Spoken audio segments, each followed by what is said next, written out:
سلسلہ چل رہا تھا، درمیان میں کچھ باتیں آ جاتی ہیں جو مفید ہوتی ہیں، وہ بھی کی گئی، اور آپ حضرات کے سامنے یہ بھی ایک مرحلہ پیش کرنا تھا، اور اس پہ کچھ بات بھی ہوئی کہ مقدمے کے دوران دو فریق آپس میں اس چیز پہ متفق ہو جاتے ہیں کہ ہمارا فیصلہ جو ہے فلاں شخص کرے، مفتی محمد آصف صاحب۔ اچھا، عدالت جو ہے غیر جانبدار ہوتی ہے، ٹھیک ہے، جب دونوں فریق ایک شخصیت پر مطمئن ہیں تو ہمارا کام آسان ہو جائے گا۔ تو اس سلسلے میں دونوں جب درخواست دے دیتے ہیں کہ ہمارا فیصلہ کون کرے بھائی،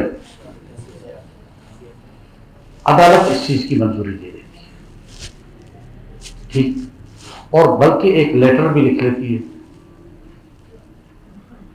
کہ بھائی آپ کو فریقین نے بے اتفاق ثالث مقرر کیا ہے، لہذا آپ 15 دن میں اس کا فیصلہ کر کے اور اس فیصلے کی کاپی ہمارے پاس تحریری طور پر بھجوائیں۔ جب عدالت میں ثالث موصوف کا فیصلہ آ گیا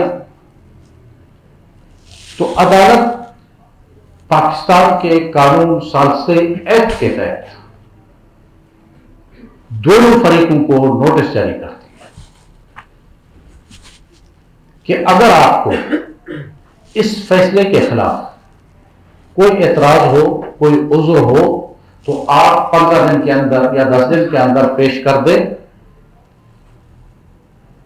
جب دونوں فریقوں سے کوئی عذر پیش نہ ہو تو عدالت فریقین کی استدعا پر اس کو رول آف کورٹ کرتی ہے،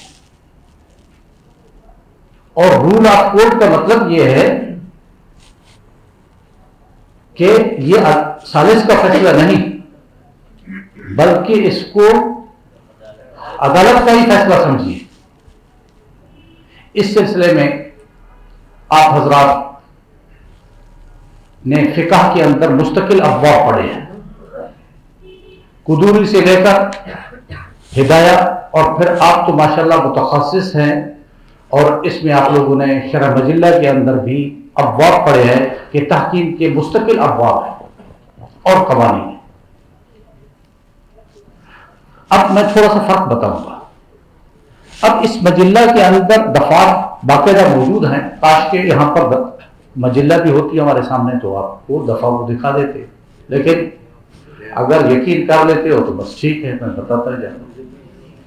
جی نہیں، اچھا حضرت اتنے بڑے لوگ تو نہیں ہیں کہ ہم ان کو ہر چیز حوالے کے ساتھ پیش کریں، بس ہماری بات پہ اعتماد کرتے ہیں، کریں نہ کریں تو جائیں تلاش کریں اس کو۔ کیا خیال ہے آپ کا؟ ایسا ہی ہونا چاہیے نا۔ اچھا بھائی، تو اب اس مجلہ کے اندر یہ لکھا ہوا ہے کہ جب قاضی کے پاس فیصلہ آ جائے اس کو دیکھے کہ شریعت کے مطابق ہے، ٹھیک، اگر شریعت کے اصولوں کے سراسر خلاف ہے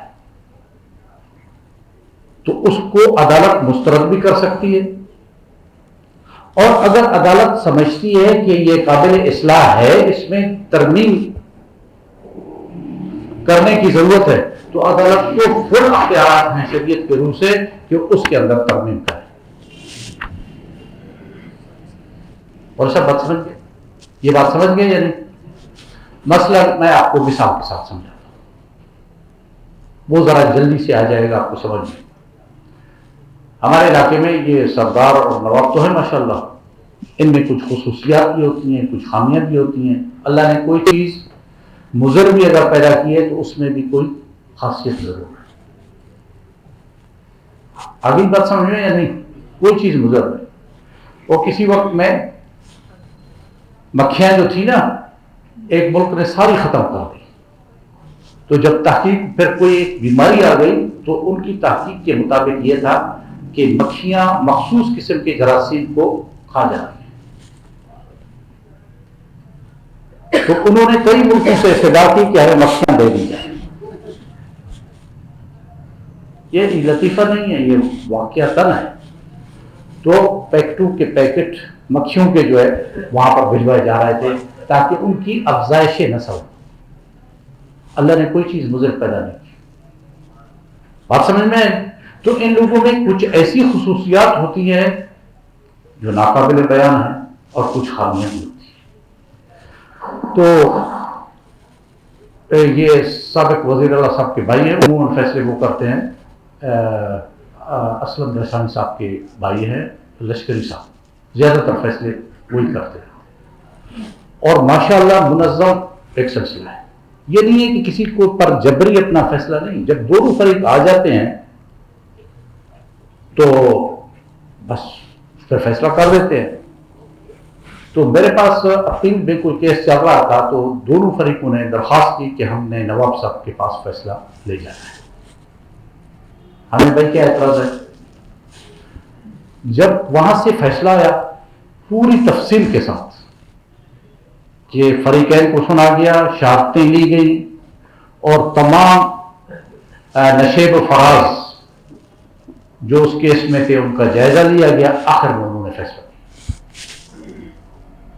فیصلہ تو بڑا اچھا تھا لیکن قاضی بھی تو مثل کے جو ہے کیڑے ہوتے ہیں نا. ہم نے کہا کہ نواب صاحب کا فیصلہ تو اچھا ہے لیکن تمہارے بھائی بھی تو ہیں، بہنیں بھی تو ہیں آپ کی. کہتے ہیں میں نے کہا نواب صاحب نے ان کے حصص نہیں نکالے، لہٰذا نواب صاحب کا فیصلہ ترمیم کے ساتھ رول آف کورٹ کیا جاتا ہے. ہم نے اس میں ترمیم کی، خواتین کے حقوق الگ نکال کے فیصلے کو باندھا تاکہ مجلہ کی جو عبارت ہے اس پہ صحیح معنی میں عمل ہو. اور پاکستان کا قانون جو ثالثی ایکٹ ہے وہ بھی رکاوٹ نہیں ڈالتا اس معاملے میں. کیوں؟ اس کے اندر بھی بہت ساری چیزیں ہیں کہ اس میں بھی اجازت ہے. اور سب بات سمجھ میں آ گئی بات. تو ہم نے وہ فیصلہ بھجوا دیا. پھر ان کا فون آیا شکریہ کہ ہمارا ذہن فیصلے کے وقت خواتین کی طرف نہیں گیا تھا. ماشاءاللہ ہم شکریہ ادا کرتے ہیں کہ ہمارے فیصلے کی اصلاح یہ ان کی طرف سے. اور سب بات سمجھ میں آئی. اب یہ ایک شخصیت ہے، یہ میں آپ لوگوں کے سامنے ایک اور فیصلہ یہاں پیش کرتا ہوں تحریر، لیکن یہ 20 صفحات پر مشتمل ہے. میں صرف آپ کے سامنے اقتباسات پیش کروں گا تاکہ آپ اندازہ لگائیں کہ ایک سردار ہے وہ کیس کے اندر کتنی تحقیق کرتا ہے، اور جو اہل علم ہے جن کا تعلق قانون سے ہے، سمجھ میں بات آ گئی، اور ان کے فیصلے کس معیار کے ہوتے ہیں اور ایک سردار کے فیصلے کا معیار کیا ہے. یہ 20 صفحے پر مشتمل فیصلہ ہے. اور یہ کس کا فیصلہ ہے؟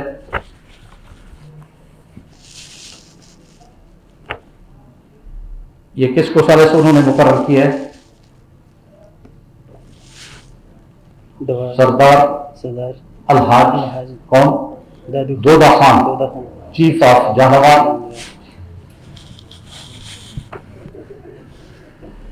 مولانا بات سمجھ میں آ گئی یا نہیں ہے؟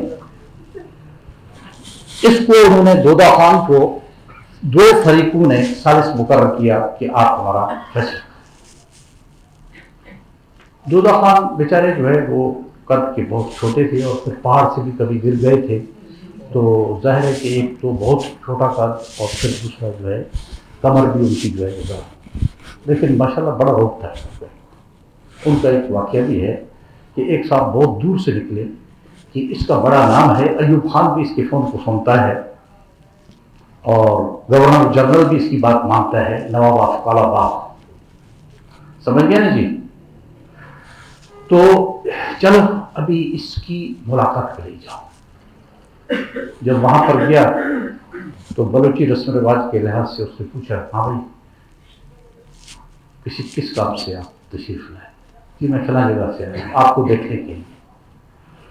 تو گھنٹی دی، باڈی گارڈ کو بلایا کہ اس کو لے جا کر کے سامنے والے کمرے میں لے جاؤ، میں آ. تو خوب ایک چھڑی اٹھائی اور خوب مارا کہ آپ میرے دیکھنے کے لیے اتنا سفر کر کے آئے ہیں. سمجھ میں بات ہے، میں کوئی ولی اللہ یا کوئی بڑا نہیں چاہتا، لیکن ابھی آپ جب جاتے تو وہاں یہ کہتے کہ دودھا خان کا اتنا بڑا نام ہے، اتنا چھوٹا سا قد تھا اور قبر بھی اس کی سیدھی نہیں ہوتی تھی. تو اسی وجہ سے ابھی آپ جب جائیں گے حال دیں گے کہ بھائی واقعی بعد میں اس کو کھانا وانا کیا کر سکتا ہے. یہ اس قسم کے واقعات نہیں ہیں، سمجھ میں آئے گا. اب اس شخصیت کا ایک فیصلہ کہ آپ کے سامنے ہے. بہت سارے فیصلے ہمارے پاس ہیں ان کے سرداروں کے، لیکن کچھ تھوڑے سے مختصر وقت کے لیے صرف میں آپ کو ایک اقتباس اس کے پڑھ کر کے سناتا ہوں. قصہ یہ ہوا کہ ایک سید ہیں، اس نے 4 اشخاص کے خلاف ایک مقدمہ کیا، 4 اشخاص کے خلاف دعویٰ کیا. کس کے پاس؟ دودھا خان. اور اس کا موقف یہ تھا کہ گزگی ایک علاقہ ہے خضدار کے قریب، یہ زمینیں اور پانی یہ میری ملکیت ہے، اور یہ ابھی اس مجھے جو ہے، اور یہ میرے بزگر تھے. بزگر سمجھ لیں، مزارع جس کو کہا جاتا ہے، جو زمین پہ کام کرنے والا ہوتا ہے.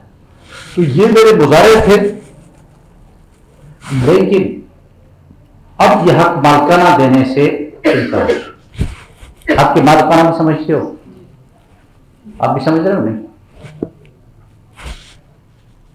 بھائی دیکھیں، زمین مولانا کی ہے، آپ اس سے استفادہ کرتے ہیں، تو جس طریقے سے آپ کا ایک حق بنتا ہے اس میں، تو جو مالک کی زمین ہے اس کا بھی حق بنتا ہے. حق کے مالکانہ یہ کوئی باہر کی اصطلاح نہیں ہے، یہ آپ اسی کے لغوی ترجمے سے بھی سمجھ سکتے ہیں کہ حق کے مالکانہ یعنی زمین کا حصہ. مولانا بات سمجھ میں؟ اور یہ ہوتا ہے آپ کے درمیان میں جو معاہدہ طے ہو جائے اس کے مطابق ہو جاتا ہے کہ بھائی 1/3 حصہ یا 1/2 حصہ. تو جب دودھا خان کے پاس یہ فیصلہ آیا، ان لوگوں کے پاس لوگ ہوتے ہیں لکھنے والے بڑے اچھے، نہیں سمجھ میں آیا. اور اس طریقے سے یہ ہر معاملے کے اندر علماء سے بھی کیا کرتے ہیں بھائی، پوچھتے ہیں. جی ہاں، علماء سے مشاورت بھی کرتے ہیں، ایسی بات کیا. اچھا اب دیکھیں، اب وہ لکھتا ہے کہ مذکورہ بالا آب اراضیات کے متعلق فریقین کے مابین تنازع اور خصومت ایک دیرینہ اور پرانی خصومت ہے جو ان کے درمیان کافی عرصہ سے برپا ہو گئی ہے. اس تنازع کی وجہ سے فریقین ایک دوسرے سے کافی بعد اختیار کر رکھا ہے. آخر دونوں حریفوں نے اپنی خوشی اور رضامندی سے مجھے حکم اور واحد ثالث مقرر کر دیا تاکہ میں فریقین کے مابین فیصلہ کروں. دونوں نے اقرار کیا ہے کہ وہ میرے فیصلے کو بلا جھجک منظور اور قبول کریں گے. یہ ابتدائی ہے اس کا. چونکہ فریقین میں ہر ایک اپنے آپ کو متداویہ کا مالک اور قابض قرار دیتا تھا، اس لیے یہاں ایک قانونی مسئلہ اور اصولی نقطہ پیدا ہوا کہ ان میں سے مدعی کون ہے اور مدعا کون ہے. سمجھ گئے؟ اور آگے لکھتے ہیں اس بارے میں، اس عقدہ کے حل میں شرعی اور قانونی ایک قاعدہ کلیہ نے میری مدد کی، اور وہ یہ ہے کہ قانوناً مدعی وہ شخص ہو سکتا ہے جو غیر قابض ہو، اور مدعا علیہ وہی بن سکتا ہے جو شے متداویہ پر قابض ہو. اس کلیہ قانون کے پیش نظر میں نے سید حیات شاہ سے استفسار کیا کہ متداویہ جائیداد اس وقت کس کے قبضے میں ہے.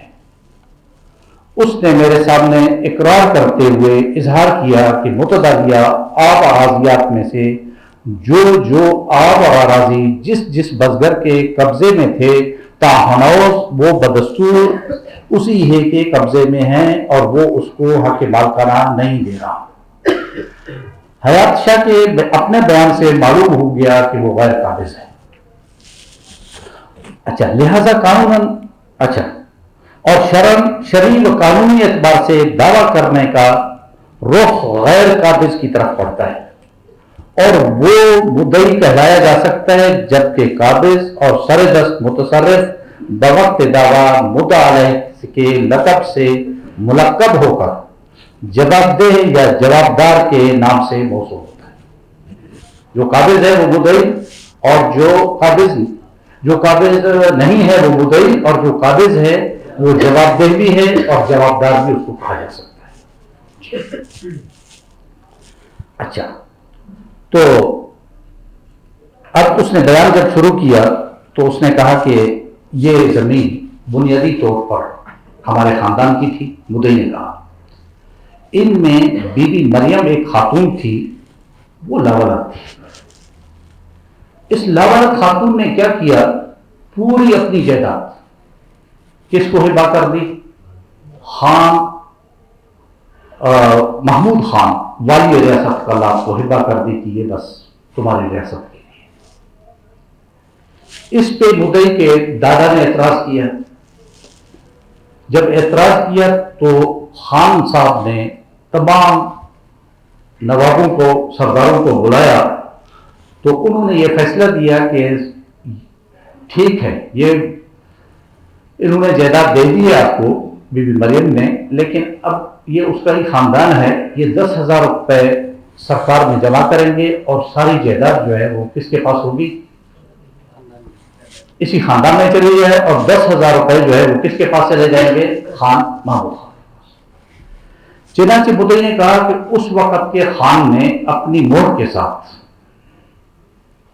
لکھ کر کے دیا کہ یہ جائیداد جو ہے اب مدعیان کی۔ اور سب بات سمجھ میں، لہذا اس نے اپنے دعویٰ کی تائید میں شخصی گواہان کے علاوہ دستاویز کو بھی پیش کیا۔ مولانا بات سمجھ میں یہاں تک آ گئی؟ اچھا، اب دیکھیں، سب سے پہلے تو ایک نقطہ یہ ہوا، اس میں نقاط تو بہت علمی اٹھایا اس نے۔ سب سے پہلے تو یہی کہ مدعی اور مدعا علیہ کا کس طریقے سے اس نے تعین کیا، پھر اس کے بعد آگے لکھتا ہے۔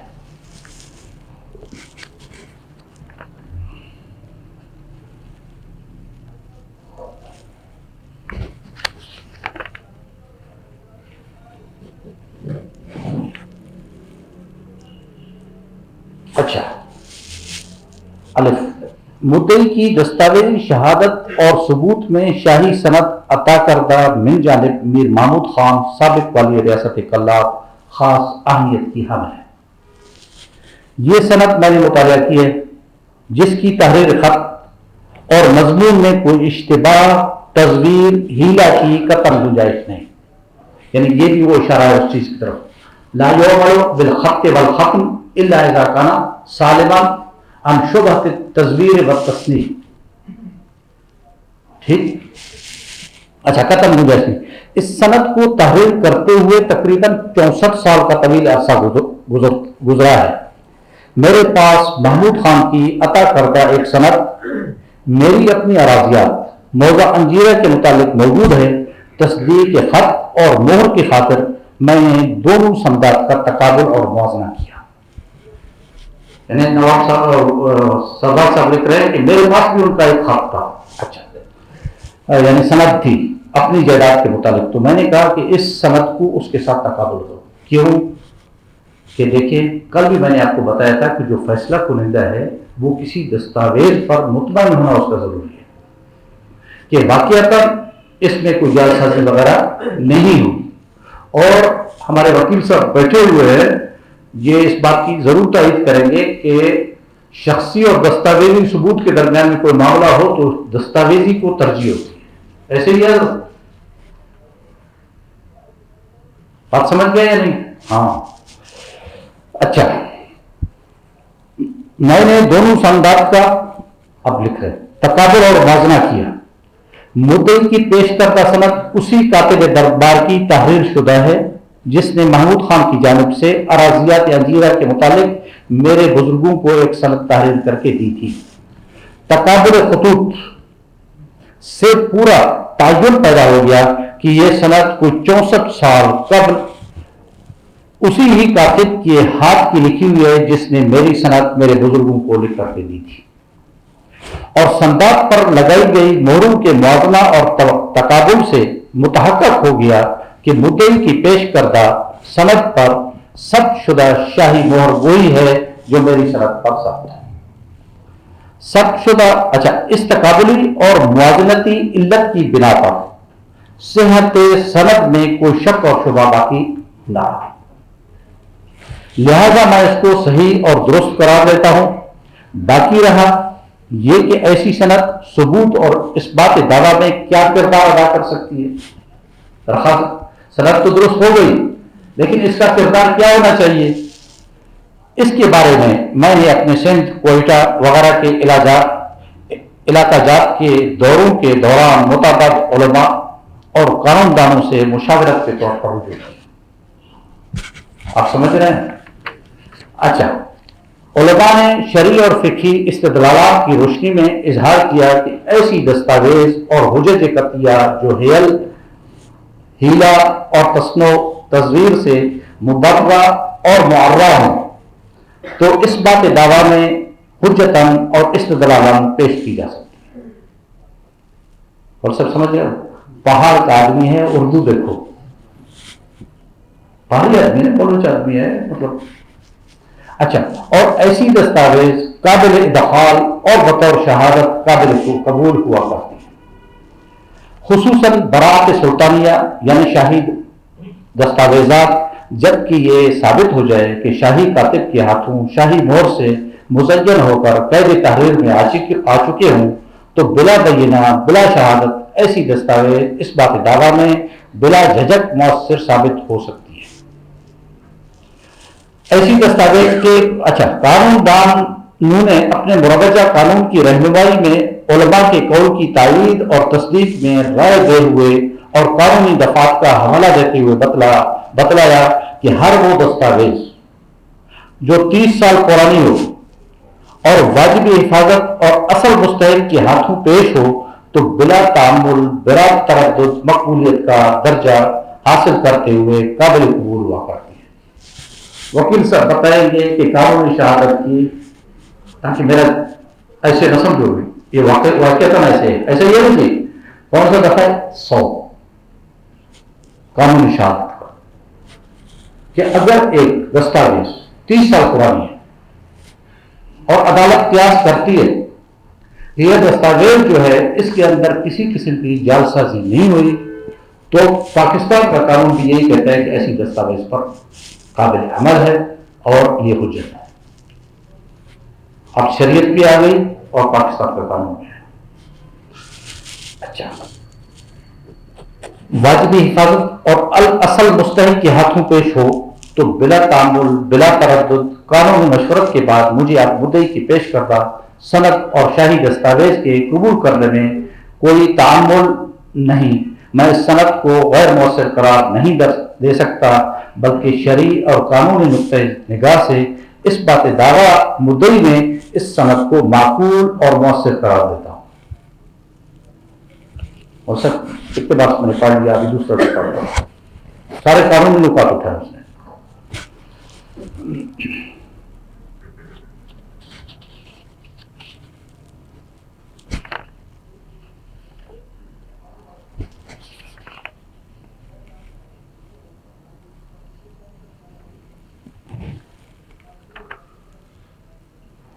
مدعی نے 1935 کا تحریر شدہ ایک مصدقہ اقرار نامہ پیش کیا جس کے مطالعے سے ثابت ہوتا ہے کہ 1935 میں نبی بخش، ولی محمد، بھائی خان، بدر خان مدعا علیہ نے مدعی کے والد کے ساتھ حسب جب سرکشی اختیار کی تھی تو انہوں نے مذکورہ بزگران کو ان کی بزگری سے بے دخل کیا تھا۔ پشیمان ہو کر ہر 4 بزگران نے، جن میں سے بدل کا ہنوز وقید حیات ہے، ایک تحریر کے ذریعے سے جو مشر اور مشتمل ہے، ان کی بزگری کے مضمون پر اپنی بزگری بحال کرائی۔ اس اقرار نامے میں ہر 4 افراد نے صاف اقرار کیا ہے کہ وہ مدعی کے 2 شبانہ آب اراضیات موضع کے بزگر ہیں۔ اچھا، لہذا یہ دستاویز اور اقرار نامہ بھی 30 سال پرانا اور مصدقہ ہے، واجب حفاظت اور ایسے شخص کے ہاتھوں مجھے پیش ہوا جو اس کو پاس رکھنے کا مستحق تھا، لہذا حسب رائے قانون دان حضرات دفعہ 90 قانون شہادت پاکستان کے تحت یہ دستاویز بھی قابل ادخال اور قابل قبول سند ہے جسے بلا بینہ اور بلا شہادت میں صحیح اور درست قیاس کرتا ہوں۔ یہ جناب تقریباً سمجھ گئے جی، یہ 20 صفحات پر مشتمل ہے، اس پہ گھنٹوں لگیں گے، لہذا میں اسی پہ اتفاق کرتا ہوں کہ فیصلہ جب تحریر کیا جائے تو اہل علم ہو، فیصلہ ایسا ہونا چاہیے کہ اگلا بھی یہ کہے کہ اس کو کچھ آتا ہے۔ میرے اپنے تجربے میں یہ بات آئی ہے کہ ہمارے دیکھیں ابھی اپنی مجلس ہے، ہمارے علماء کے فیصلے جو ہمارے پاس آتے تھے تو ہمیں رونا آ جاتا، اور جب ان لوگوں کے آتے تھے تو ہم حیران ہو جاتے تھے کہ یا اللہ کتنے اچھے فیصلے کیے اور شریعت کے مطابق ہیں، اب مجھے بتاؤ اس میں شریعت کے خلاف کون سی چیز ہے؟ اور یہ دفعہ کس پہ؟ 2 دفعہ یہاں بات تھا ان کے والد، سمجھ گئے جی، یہ ان کا ہی فیصلہ ہے، ان کے دستخطوں سے ہے، اور یہ بات ہے اسٹام کہ بھائی انہوں نے اس کو ثالث مقرر کیا۔ صرف یہ نہیں بلکہ متعدد سربراہوں کے فیصلے اس قسم کے آتے ہیں، پوری شریعت کی پاسداری، پورے قوانین کو مد نظر رکھ کر کے۔ اور کل میں آپ لوگوں کو علماء کے وہ فیصلے پیش کروں گا جس کو آپ پڑھ کر کے کردار ہے۔ تو اس وجہ سے میں جو بات کرتا ہوں تھوڑی سی آپ لوگوں کو ناراضگی ضرور ہوتی ہوگی کہ یہ بڑا بد اخلاق ہے، لیکن مجھے درد ہوتا ہے، اسی وجہ سے کہتا ہوں سیکھنے کی ضرورت ہے اس چیز کو۔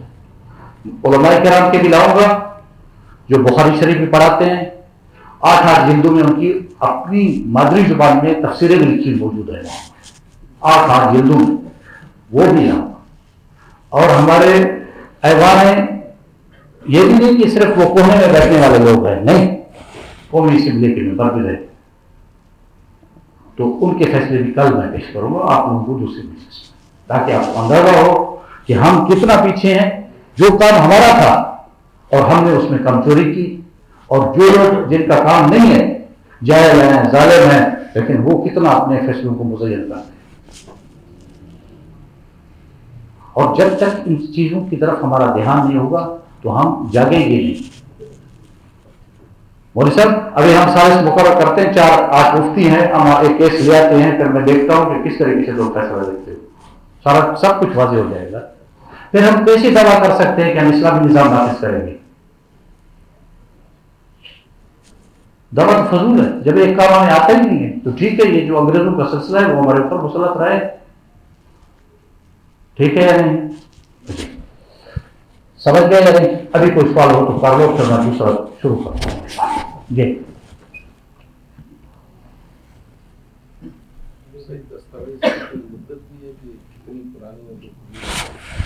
حضرت دستاویز کے متعلق جو قانون دان حضرات کی رائے آئی ہے کہ وہ 30 سال کم سے کم پرانی ہو، اور یہ جو دستاویز تھی یہ 64 سال پرانا تھی، اور پھر اس نے اس کا تقابل بھی کیا، اور تقابل کا یہی طریقہ کہ بھائی محمود خان کی اس زمانے کی جو سندیں ہیں ان کو لا کر کے پیش کیا جائے، کیونکہ ایک چیز کی تحقیق کے لیے متعدد ذرائع استعمال کیے جا سکتے ہیں۔ 30 سال سے زیادہ کی پاکستان کا قانون قبول نہیں، جتنا پرانی ہو کم سے کم 30 سال،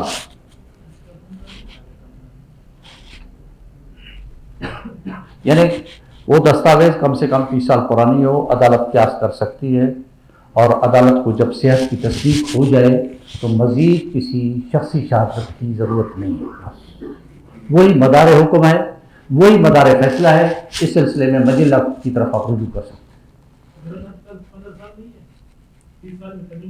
جی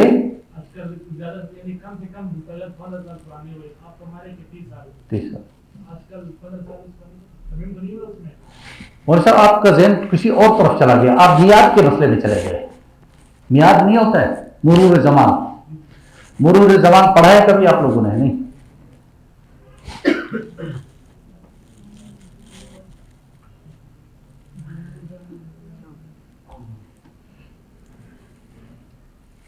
بھائی مرور زمان کہا جاتا ہے قانون میعاد، اس پر باقاعدہ پاکستان کا ایکٹ ہے، اور شریعت میں فقہا نے بڑی بحث کی ہے اس پر۔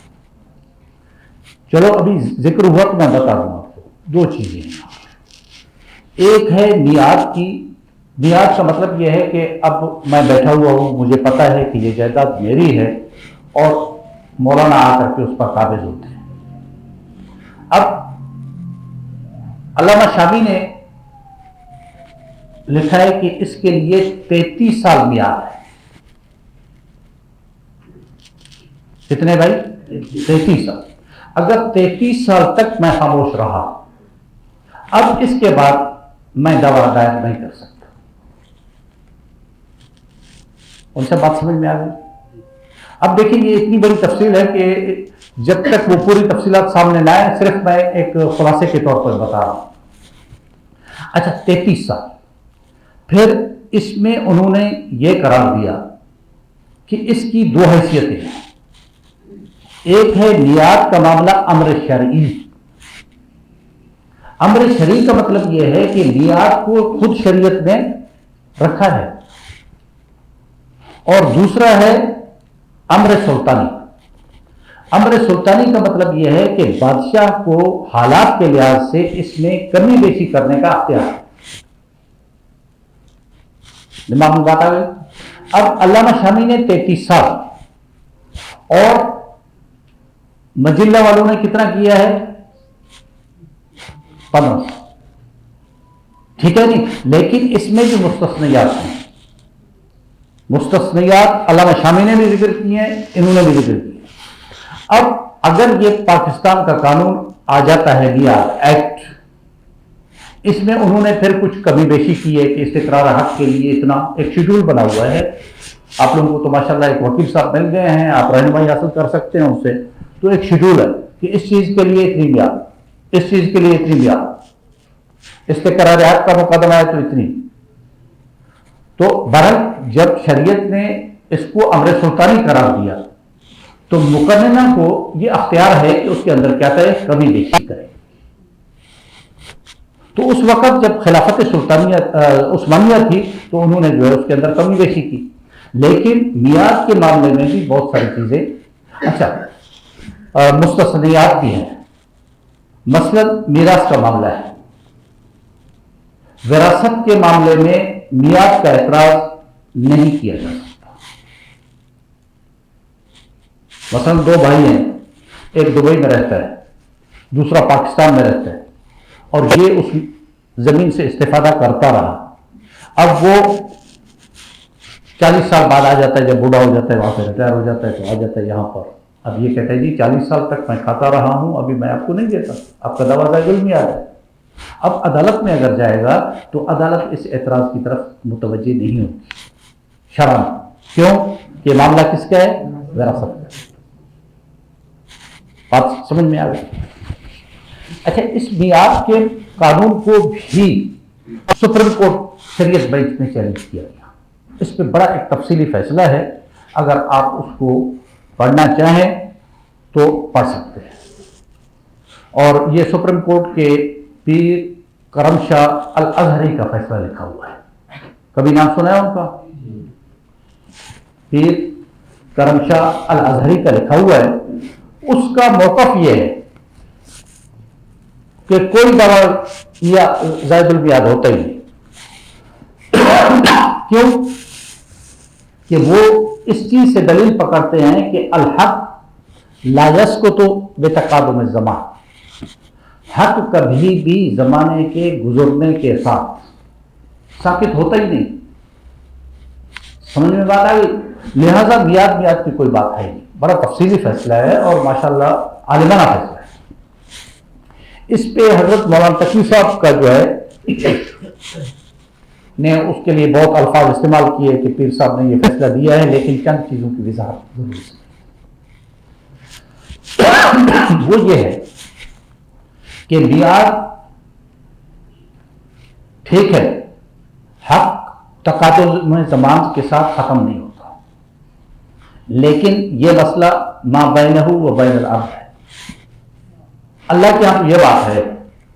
لیکن اگر عدالتوں کو کے اندر سب کو اجازت دی جائے تو نتیجہ یہ ہوگا کہ لوگ سینکڑوں سال پرانے مقدمات اٹھا کر کے عدالتوں میں آ جائیں گے. ایک فتنہ برپا ہوگا.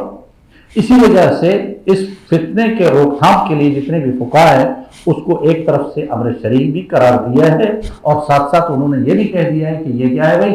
امر سلطانی بھی ہے. یعنی کیا مطلب؟ کہ مقننہ کو کمی بیشی کرنے کا اختیار ہے.